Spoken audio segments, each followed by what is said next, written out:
CM Chandrababu నాయకత్వంలో కూటమి ప్రభుత్వం అధికారంలోకి వచ్చాక అన్ని వ్యవస్థలను పటిష్టం చేస్తున్నామని డిప్యూటీ సీఎం పవన్ కళ్యాణ్ అన్నారు.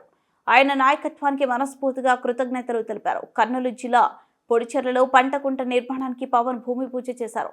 రాష్ట్ర వ్యాప్తంగా 1.55 లక్షల పంట కుంటలు నిర్మాణానికి శ్రీకారం చుట్టారు.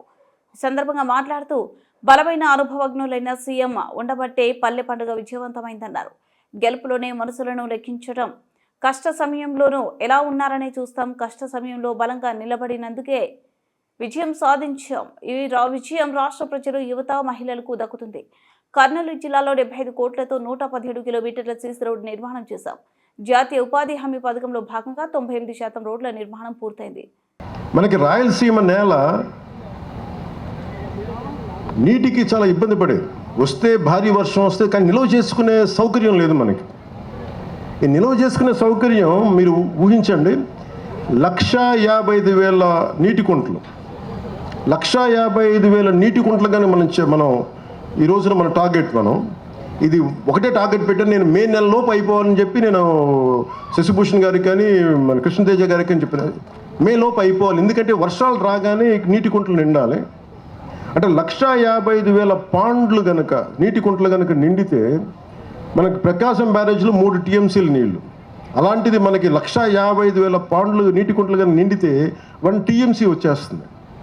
అందుకని మనకి పెద్ద ప్రాజెక్టులు వచ్చే వరకు నా నమ్మకం ఏంటంటే కృష్ణదేవరాయలు గారు ఇక్కడ ఎప్పుడు మన తటాకాల మీద వ్యవసాయం చేసిన పద్ధతి ఇది. మనం ఏం కొత్తగా చేయట్లా. మర్చిపోయిన దాన్ని కృష్ణదేవరాయలు గారు చేసింది. మన అంటే ఇది రాయలసీమ కాదు, ఇది రత్నాలసీమ. అలాంటి రత్నాలసీమ రావాలి. మళ్ళీ రత్నాలు ఇక్కడ అంటే అంత బలంగా ఉండాలి. ఇక్కడ అభివృద్ధి కొందరికే కాదు, అందరికీ కావాలి.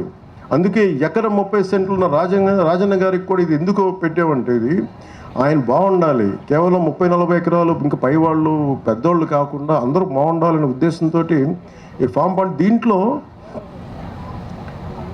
ఈ 1,55,000 పాండ్లు మనం ఎప్పుడైపోతాయి సార్ ఎందుకంటే మనం ఎందుకు ఇంత బలంగా చెప్పగలనంటే ఒకటే రోజున మనం గ్రామ పంచాయతీలో గ్రామ సభలు నిర్వహించాం. 13,326 పంచాయతీలు గ్రామ సభలు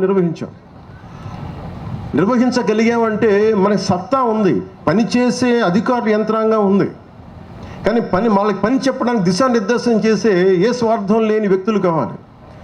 ఇది రాష్ట్రం బాగుండాలని గౌరవ ముఖ్యమంత్రి చంద్రబాబు నాయుడు గారు ఎలా కోరుకుంటారో నేను కూడా వారి అనుభవాన్ని మనం ప్రేరణగా తీసుకొని నేను కూడా దాన్ని నేను తీసుకున్న ఈ శాఖల్ని చాలా బలంగా చేయాలనే ఒకటే రోజున 13,326 గ్రామ పంచాయతీలు గ్రామ సభలు నిర్వహించి అభివృద్ధి కోసం చేపట్టాల్సిన పనుల జాబితాను రూపొందించడం ద్వారా మనం ఈ ప్రపంచాన్ని మన ఒక గొప్ప బలమైన సందేశం ఇచ్చింది. ప్రపంచ రికార్డు కావచ్చు, ఇంకోటి ఏదైనా కావచ్చు. అలాగే గ్రామాల్లో స్వాతంత్రం మరియు గణతంత్ర దినోత్సవాల సందర్భంగా ఏదో ఇండిపెండెన్స్ డే కావచ్చు, రిపబ్లిక్ డే కావచ్చు, జెండా ఆవిష్కరణ కోసం మనం భారత్ మాత జిందాబాద్ అంటాం. కానీ 100 రూపాయలు చేతులు పెడితే దేమూలకు వస్తే ఒక సర్పంచ్కి అలా మేజర్ గ్రామ పంచాయతీలు 100 నుంచి గ్రామ పంచాయతీలు కేవలం జెండా పండుగ చేయడానికి 100 రూపాయలని 10,000 పెంచాం. అలాగే 250 రూపాయలని 25,000కి పెంచాం. ఎన్ని ఇంతలో పెరిగిందో మీరు ఒకసారి దయచేసి